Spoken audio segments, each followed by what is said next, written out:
Dito naman tayo sa Photoshop. So,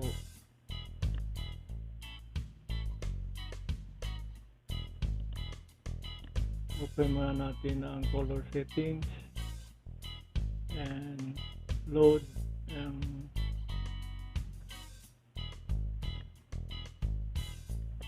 rootland CMYK values. So, ito siya. And ito change natin ng Apple para sa working space. Yung color management policies, convert to working CMYK, convert to working RGB,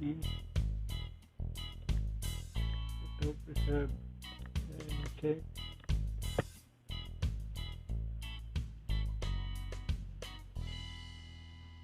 Okay na lahat.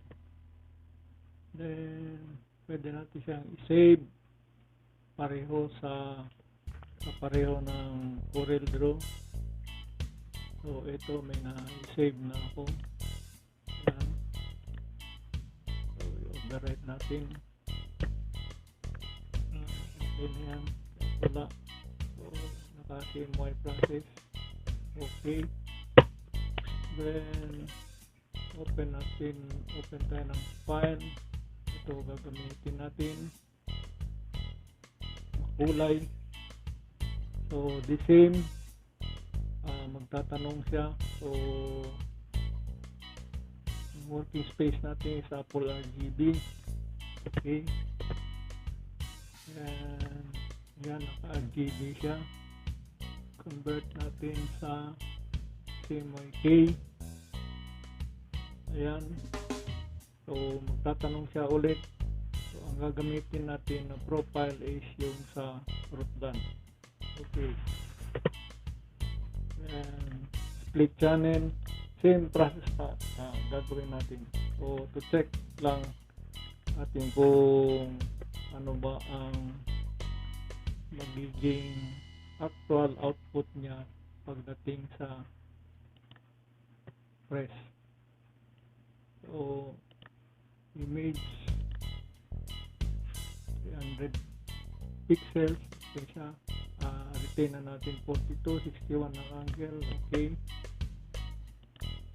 same lang ang process na ginagawa natin sa pag simulate ng kulay. So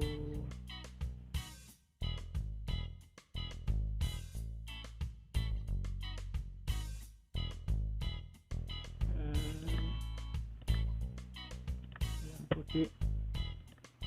So overlay, hindi ko pa kabisado talaga ang Photoshop.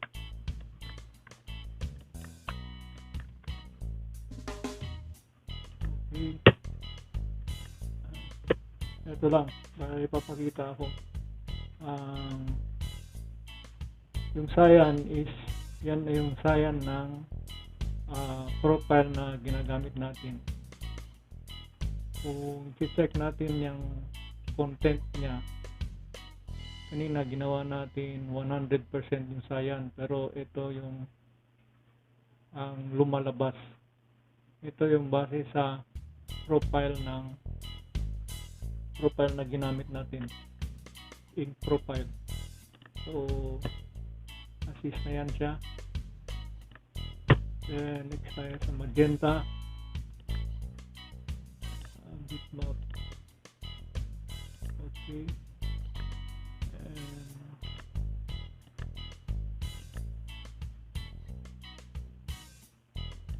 RGB, tanggalin natin ang white, magenta,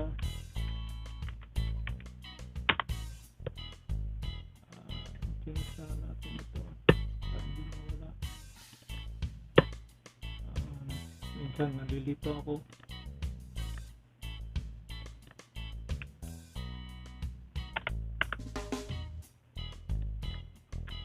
100. Ito same din, hindi siya 100% cyan. Kung i-check natin, ayan siya, ang magenta, 100% magenta pala, hindi siya 100%. So assist na yan, and drag natin sa magenta, sa cyan. So ayan, then yellow.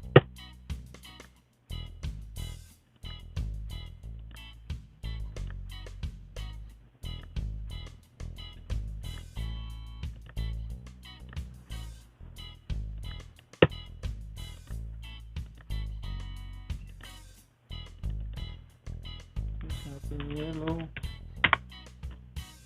change natin background color nya,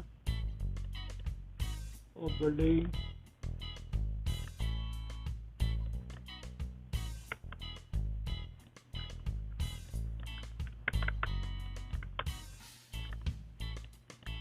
so same dito, check natin ulit, hindi siya 100% yellow, may konting cyan siya at may konting magenta. So okay, and drag natin sa cyan, and siya, and black,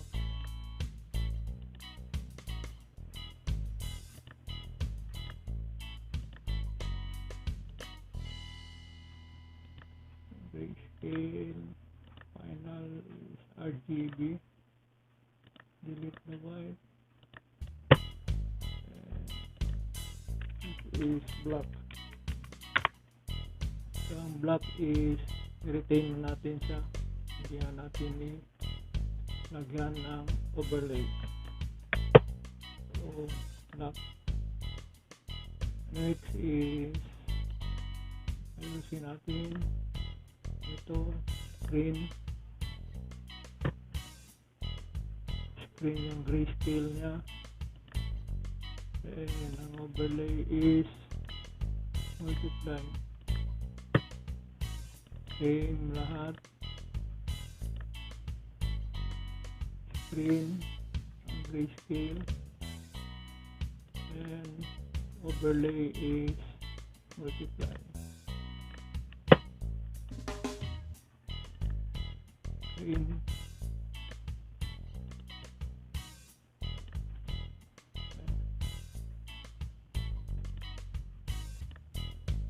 multiply.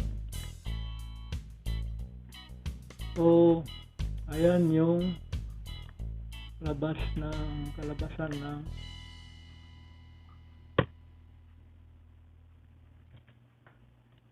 magiging print natin. So check natin sa original image, magtatanong siya, okay,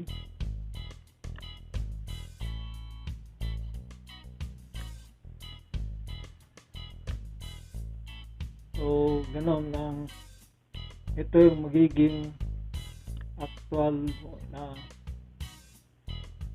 posibleng kalabasan ng print. So medyo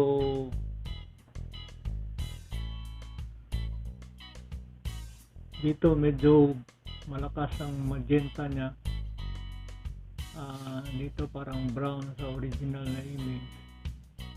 Para sa akin parang mas maganda siya na ganito.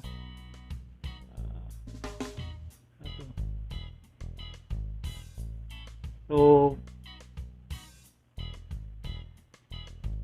maglalagay ako ng